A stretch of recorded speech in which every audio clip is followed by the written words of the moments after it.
Sebelum menonton, jangan lupa like, subscribe, dan tekan tombol lonceng. Selamat menyaksikan.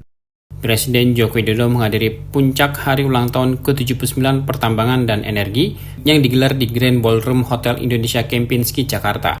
Perhelatan tersebut merupakan penyelenggaraan ke-7 sejak pertama kali diadakan pada tahun 2017 yang lalu. Dalam sambutannya, Kepala Negara mengapresiasi upaya Kementerian ESDM yang telah berhasil mendorong pembangunan lebih dari 108 smelter di Indonesia. Hal tersebut dianggap sebagai hasil kerja keras yang konsisten dalam memaksa perusahaan-perusahaan besar untuk membangun industri pengolahan di dalam negeri. Presiden Jokowi menekankan pentingnya hilirisasi dalam sektor energi dan sumber daya mineral sebagai strategi utama untuk meningkatkan nilai tambah dalam negeri. Menurut Presiden, sektor ESDM memiliki peran strategis dan potensi besar untuk memberikan multiplier effect bagi perekonomian nasional. Presiden Jokowi juga memastikan bahwa nilai tambah dari komoditas ESDM seperti tembaga, nikel, dan batu bara harus tercipta di dalam negeri melalui hilirisasi. Yang menekankan bahwa Indonesia tidak lagi boleh mengirim bahan mentah ke luar negeri yang hanya menguntungkan bagi negara-negara penerima. Pada kesempatan tersebut, Presiden juga menjelaskan tentang dampak hilirisasi nikel yang melompat secara signifikan dari nilai ekspor bahan mentah sebesar 2,9 miliar US dollar pada 2020 menjadi 34,4 miliar US dollar pada 2023. Menurut Presiden, lompatan tersebut tidak hanya memberikan keuntungan bagi perusahaan, tetapi juga negara termasuk masyarakat.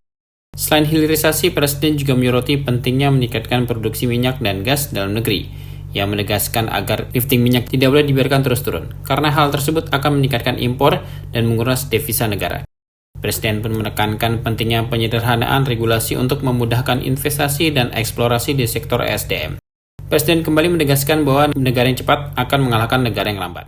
Sektor ESDM merupakan sektor yang sangat strategis dan memiliki potensi yang sangat besar, sektor yang memberikan multiplier efek yang besar bagi perekonomian nasional.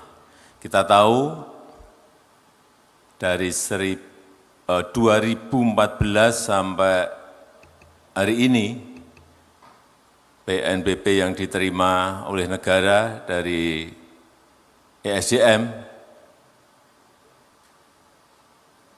berarti 10 tahun, besar sekali. Kurang lebih 1.800 triliun. Kalau melihat 2 tahun yang lalu, 2022 itu 348 triliun, kemudian di tahun 2023 itu 229 triliun rupiah. Per tahunnya juga sangat besar sekali.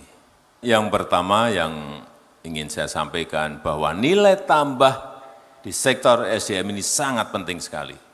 Karena nilainya sangat besar sekali. Nilai tambah harus ada di dalam negeri. Added value harus ada di dalam negeri. Bukan mentahan yang kita kirim, raw material yang kita kirim, kemudian yang menikmati negara-negara lain. Enggak bisa seperti itu. Enggak bisa lagi seperti itu. Kesempatan kerja malah tercipta di sana. Keuntungan malah mereka yang menikmati. Enggak bisa. Kita sudah 400 tahun lebih mengirim barang-barang mentah kita, bahan-bahan mentah kita, raw material kita ke luar negeri. Yang kaya mereka, yang menjadi negara maju mereka, kita tidak bisa melompat. Inilah yang sering saya sampaikan, pentingnya hilirisasi. Industrial downstreaming, penting sekali. Jangan ada yang mundur untuk satu masalah ini, dengan alasan apapun.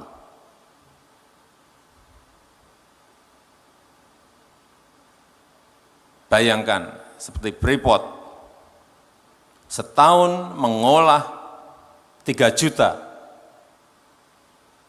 konsentrat tembaga. Sudah 50 tahun lebih mereka mengolah itu. Smelternya ada di mana? tidak di dalam negeri.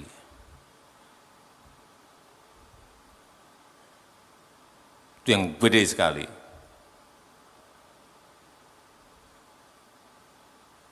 Newmont, aman, 900.000 ton konsentrat tembaga yang sekian tahun juga diolah di luar.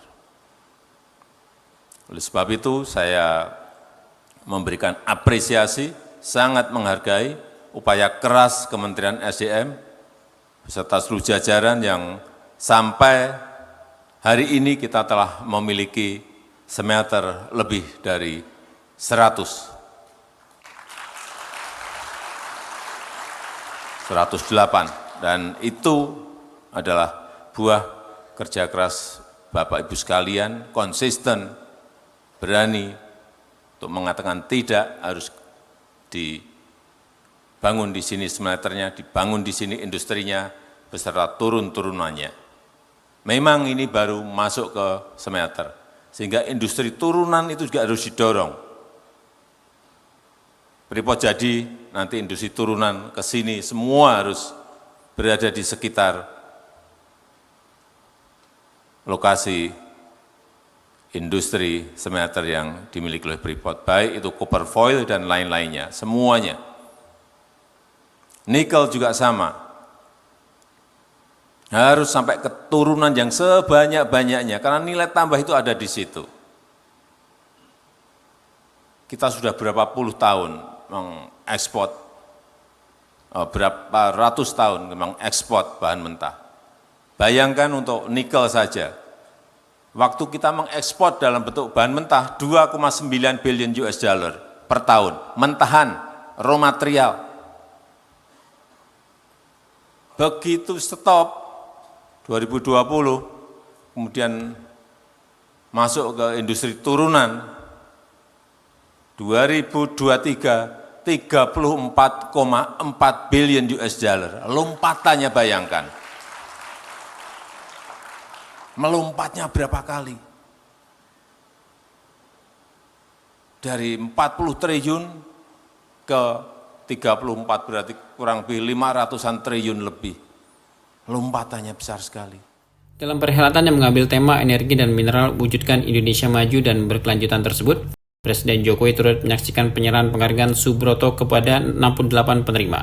Penghargaan Subroto merupakan penghargaan tertinggi dari Kementerian ESDM kepada para pemangku kepentingan yang telah berperan dalam memajukan sektor energi dan sumber daya mineral dalam kurun 1 tahun terakhir. Selain itu, Presiden Jokowi juga memberikan apresiasi kepada 5 orang perwakilan punggawa sektor ESDM dari 5.291 insan Kementerian ESDM yang tersebar di seluruh tanah air. Apresiasi tersebut diberikan sebagai simbol dedikasi atas kerja keras jajaran Kementerian ESDM. Turut hadir dalam acara tersebut adalah Menteri ESDM Bahlil Lahadalia, serta para menteri dan wakil menteri ESDM terdahulu. Tim Eljon Media melaporkan.